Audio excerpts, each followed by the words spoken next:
Hello everyone, welcome to परीक्षा पूरी 8 minute show में आज का जो हमारा टॉपिक है वो है भारत रत्न 2024। इससे पहले जो हमने टॉपिक कवर किए हैं वो था प्रमुख अंतर्राष्ट्रीय सम्मेलन, प्रमुख राष्ट्रीय सम्मेलन, वर्ष 2023 से 24 तक के जो प्रमुख ऑपरेशंस हैं, भारत सरकार के प्रमुख रिपोर्ट, विभिन्न सूचकांक रिपोर्ट 2024-25 और संयुक्त सैन्य अभ्यास 2024-25। ये सारे टॉपिक पहले वीडियो आ चुके हैं, वो उसमें कवर किया जा चुका है।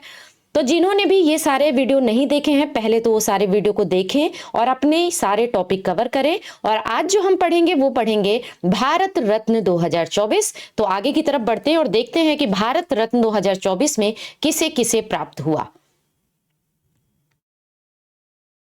पहला है कर्पूरी ठाकुर। कर्पूरी ठाकुर की बात करें तो इन्हें मरणोपरांत प्राप्त हुआ है।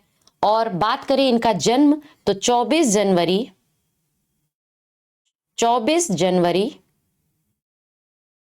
2025 24 जनवरी सॉरी थोड़ा सा इसमें टेक्निकल इशू आ रहा है, 1 मिनट। 24 जनवरी 1924 को इनका जन्म हुआ था। और मृत्यु की बात करें तो 17 फरवरी 1988 में इनकी मृत्यु हुई थी। और इनकी लोकप्रियता के कारण इन्हें कर्पूरी ठाकुर को जननायक भी कहा जाता था। क्या कहा जाता था? जननायक भी कहा जाता था। 1952 में पहली बार सोशलिस्ट पार्टी के उम्मीदवार के रूप में इन्होंने निर्वाचन क्षेत्र कौन सा था? ताजपुर निर्वाचन क्षेत्र से जो है इन्होंने विधानसभा का चुनाव लड़ा था। कहां? बिहार विधानसभा का चुनाव लड़ा था। मुख्यमंत्री 11वें मुख्यमंत्री रहे थे। कहां के? दो बार बिहार के 11वें मुख्यमंत्री, एक 1970 से 71 और दूसरा 1977 से 79। इस दौरान ये 2 बार बिहार के 11वें मुख्यमंत्री थे। बहुत ही इंपॉर्टेंट, 11वें मुख्यमंत्री थे बिहार के। ये याद रखना सबसे ज्यादा इंपॉर्टेंट है कि बिहार के 11वें मुख्यमंत्री थे। और 1967 67 और 1968 68 की बात करें तो ये बिहार के उप मुख्यमंत्री भी रहे थे। ठीक है, बिहार के पहले गैर कांग्रेसी मुख्यमंत्री भी थे ये। ठीक है, एक सबसे इंपॉर्टेंट इनका अगर काम याद रखना है तो कौन सा कार्य था जो इन्होंने किया था? वर्ष 1978 में इन्होंने अभूतपूर्व आरक्षण मॉडल, आरक्षण इस समय चर्चा में बहुत है तो इसको याद रखना बहुत जरूरी है कि अभूतपूर्व आरक्षण मॉडल जो है इन्होंने प्रस्तुत किया था, जिसमें क्या है? अदर बैकवर्ड क्लासेस ओबीसी, आर्थिक रूप से पिछड़े वर्ग जैसे इकोनॉमिकली बैकवर्ड सेक्शन ईबीसी, महिला और उच्च जातियों के बीच आर्थिक रूप से जो पिछड़े लोग थे उनको विशिष्ट कोटे के तहत 26% का जो है आरक्षण आवंटित किया था। कितने प्रतिशत? 26% का आरक्षण आवंटित किया था। ठीक है, इन्हें जैसा कि मैंने बताया कि मरणोपरांत जो है इन्हें भारत रत्न दिया गया है। मरणोपरांत भारत रत्न कौन से व्यक्ति हैं जिन्होंने भारत रत्न प्राप्त हुआ? तो 49वें व्यक्ति थे जिन्हें भारत रत्न प्राप्त हुआ। और मरणोपरांत अगर बात करें तो 17वें व्यक्ति हैं। ठीक है, मरणोपरांत अगर बात करें तो 17वें। ओवरऑल की बात करें तो ओवरऑल 49वें यानी कि 49वें व्यक्ति हैं जिन्हें भारत रत्न दिया गया। और मरणोपरांत की बात करेंगे तो 17वें व्यक्ति हैं जिन्हें भारत रत्न प्राप्त हुआ था। ठीक है, बिहार से भारत रत्न पाने वाले कौन से व्यक्ति हैं ये? तो बिहार से अगर बात करेंगे तो 5वें व्यक्ति हैं जिन्हें की भारत रत्न प्राप्त हुआ है। दूसरे व्यक्ति को देखेंगे, दूसरा कौन है जिन्हें भारत रत्न 2024 मिला? लाल कृष्ण आडवाणी को। ठीक है, इनका जन्म अगर बात करें तो 8 नवंबर 1927 को कराची, जो कि अब कहां है? पाकिस्तान में इनका जन्म हुआ था। 1942 में आरएसएस से जुड़े थे और 1980 में स्थापित भाजपा के संस्थापक सदस्यों में से थे। मोस्ट इंपॉर्टेंट, संस्थापक सदस्यों में से थे भाजपा के। ठीक है, 1980 में स्थापित भाजपा के संस्थापक सदस्यों में से एक थे। इनकी आत्मकथा की है, उस किताब का नाम क्या है जो इनकी आत्मकथा है? उसका नाम है my country my life. My country my life इनकी आत्मकथा है। ठीक है, इन्होंने सोमनाथ से अयोध्या तक यात्रा शुरू की थी। कब? 25 सितंबर 1990 में। कहां से कहां तक? सोमनाथ से अयोध्या तक। किस लिए? राम मंदिर के समर्थन के लिए। राम मंदिर के समर्थन के लिए 1990 में सोमनाथ से अयोध्या तक इन्होंने सोमनाथ से अयोध्या तक यात्रा की थी। ठीक है, और इन्हें 22 अक्टूबर 1990 को कहा समस्तीपुर में गिरफ्तार कर लिया गया था। जिस समय ये समस्तीपुर में इन्हें गिरफ्तार कर लिया गया था 1990 में ही, यात्रा के ही दौरान, अक्टूबर में, 22 अक्टूबर को। ठीक है, 2002 से 2004 तक 2002 से 2004 तक भारत के गृह मंत्री रहे हैं लालकृष्ण आडवाणी। भारत के गृह मंत्री रहे हैं और 2009 में भाजपा के प्रधानमंत्री पद के उम्मीदवार रहे हैं। किस सन में? 2009 में। ठीक है, इन्हें 2015 में पद्म विभूषण भी मिला था। पद्म विभूषण, ये सारी बातें आप लोग नोट करिएगा। ठीक है, 2015 में इन्हें पद्म विभूषण भी मिला था। नेक्स्ट की तरफ बढ़ेंगे।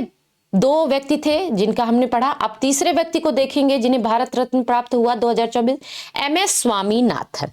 बहुत ही चर्चित हस्ती, बहुत ही चर्चित नाम, हरित क्रांति के जनक। इन्हें क्या कहा जाता था? हरित क्रांति के जनक के रूप में भी जाने जाते थे MS स्वामीनाथन। इनकी जो मृत्यु हुई थी वो 28 सितंबर 2023 को चेन्नई में इनकी मृत्यु हुई थी। ठीक है, प्रतिष्ठित पुरस्कार में बात करें तो इनको शांति स्वरूप भटनागर पुरस्कार, शांति स्वरूप भटनागर पुरस्कार,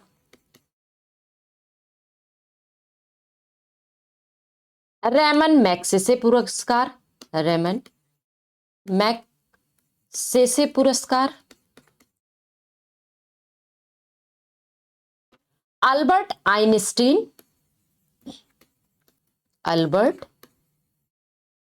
आइंस्टीन विश्व विज्ञान पुरस्कार भी मिल चुका है, विज्ञान पुरस्कार। ठीक है, 1961 में शांति स्वरूप भटनागर पुरस्कार, 1971 में रेमन मैग्सेसे पुरस्कार, और अल्बर्ट आइंस्टीन की बात करें तो 1986 में इन्हें ये प्राप्त हुआ था। इसके साथ ही और भी कौन से? पद्मश्री मिल चुका है इनको, पद्मश्री अवार्ड भी मिल चुका है 1967 में, पद्म भूषण भी मिल चुका है और पद्म विभूषण भी मिल चुका है 1972 में, और पद्म विभूषण 1989 में। पद्म विभूषण की बात करें तो कब मिला है इन्हें? 1989 में मिला है। ठीक है, तो तीसरे व्यक्ति थे MS स्वामीनाथन। चौथे व्यक्ति को देखेंगे, PV नरसिम्हा राव। इन्हें भी भारत रत्न 2024 प्राप्त हुआ है। 1991 से 1996 तक भारत के 9वें प्रधानमंत्री थे, 9th PM थे भारत के। ठीक है, रक्षा मंत्री, विदेश मंत्री और गृह मंत्री के रूप में भी इन्होंने काम किया है। रक्षा मंत्री भी रहे, गृह मंत्री भी रहे और विदेश मंत्री भी रहे भारत के। ठीक है, और इन्हें 1971 से 1973 तक आंध्र प्रदेश के मुख्यमंत्री भी रहे हैं, आंध्र प्रदेश के CM भी रहे हैं। सॉरी, 4th CM थे आंध्र प्रदेश के, चौथे CM थे। एक चीज जो सबसे इंपॉर्टेंट और बहुत जोर के दे के मैं कह रही हूं कि जो 73वां और 74वां संविधान संशोधन अधिनियम आया था, PG नरसिम्हा राव के कार्यकाल में ही आया था। PV नरसिम्हा राव के कार्यकाल में ही आया था। ठीक है, 73वां और 74वां संविधान संशोधन। नेक्स्ट की तरफ बढ़ेंगे, देखेंगे चौधरी चरण सिंह। ये 5वें व्यक्ति हैं जिन्हें भारत रत्न 2024 प्राप्त हुआ, और 2024 में कुल कितने 5 व्यक्ति को भारत रत्न मिला था, जिसमें से 5वें व्यक्ति को मैं बता रही हूं जिनका नाम है चौधरी चरण सिंह। 23 दिसंबर 1902 को इनका जन्म 1902 को इनका जन्म उत्तर प्रदेश के मेरठ में इनका जन्म हुआ था। ठीक है, राष्ट्रीय किसान दिवस मनाया जाता है इन्हीं की जयंती पर 23 दिसंबर को। सभी लोग याद रखिएगा कि राष्ट्रीय किसान दिवस 23 दिसंबर को मनाया जाता है। ठीक है, राष्ट्रीय किसान दिवस, सभी लोग इस बात को नोट करके रखिएगा। और कल यानी कि जब मैं वीडियो रिकॉर्ड कर रही हूं तो ये 22 दिसंबर को वीडियो रिकॉर्ड हो रहा है, और जब आप तक पहुंचेगा तो 23 दिसंबर रहेगा और राष्ट्रीय किसान दिवस भी रहेगा। ठीक है, इनकी मृत्यु 1987 में हो गई। अगर हम बात करें 1979 से 1980 तक भारत के 5वें प्रधानमंत्री थे। कौन थे? भारत के 5वें प्रधानमंत्री थे चौधरी चरण सिंह, 1979 से 1980 तक। लेकिन एक बात जो बहुत महत्वपूर्ण है कि इस दौरान ये संसद कभी नहीं गए हैं। ये बात कथन के रूप में कभी कभी पूछ ली जाती है कि कभी भी संसद नहीं गए थे चौधरी चरण सिंह 1979 से 1980 के बीच। 1967 और 1967 से 1968 तक एवं दोबारा 1970। ठीक है, एक तो 1967 से 68 और दोबारा 1970 में ये उत्तर प्रदेश के सीएम भी रहे थे, यूपी के सीएम भी रहे थे। एक सबसे इंपॉर्टेंट बात, इनकी समाधि स्थल को क्या कहा जाता है? अभी हाल फिलहाल में ही एक कोई एग्जाम हुआ था, उसमें लाल बहादुर शास्त्री के समाधि स्थल को पूछा गया था और उसमें ऑप्शन में था विजय घाट। ठीक है, राइट आंसर उसका था विजय घाट। लेकिन यहां हम चौधरी चरण सिंह के समाधि स्थल की बात कर रहे हैं जिसका नाम है किसान घाट। तो ये भी क्वेश्चन में पूछा जा रहा है, तो याद रखना बहुत जरूरी है कि इनकी समाधि स्थल को किसान घाट कहा जाता है। तो ये 5 व्यक्ति थे जिन्हें भारत रत्न 2024 प्राप्त हुआ था आज। और भारत रत्न संबंधित एक बहुत ही अच्छे जो टॉपिक हैं वो मैंने यहाँ पे पूरे के पूरे पीपीटी में ऐड करवा दिए हैं, हम इन्हें भी एक बार देखेंगे। भारत रत्न पुरस्कार देने की शुरुआत 1954 में 1954 में हुई थी। 1955 से यह पुरस्कार मरणोपरांत भी दिया जाता है। कथन के रूप में पूछा जाता है क्या भारत रत्न मरणोपरांत प्राप्त होता है या नहीं, तो पुरस्कार जो है मरणोपरांत भी दिया जाता है। भारत रत्न पुरस्कार का आकार जो है वो पीपल के पत्ते की तरह होता है। खेल जगत में भारत रत्न पाने वाले पहले व्यक्ति सचिन तेंदुलकर हैं। भारत रत्न पाने वाले पहले वैज्ञानिक की बात करें तो सीवी रमन थे। मरणोपरांत पहला भारत रत्न लाल बहादुर शास्त्री को दिया गया था।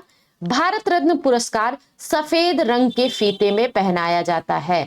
तो ये थी इससे संबंधित भारत रत्न से संबंधित महत्वपूर्ण जो टॉपिक थे, उनको मैंने यहाँ पे पूरे के पूरे पीपीटी में ऐड करवा दिए हैं। आप लोग इन्हें फिर से एक बार पढ़िएगा। और इसमें से कुछ और बातें, जैसे इसमें कहा गया है कि खेल जगत में सबसे पहले किसे प्राप्त हुआ, तो सचिन तेंदुलकर को। तो ये भी याद रखना जरूरी है कि किस वर्ष। तो आप लोगों का ये होमवर्क रहेगा कि किस वर्ष सचिन तेंदुलकर को प्राप्त हुआ है, ये आप लोग कमेंट करके मुझे बताइएगा।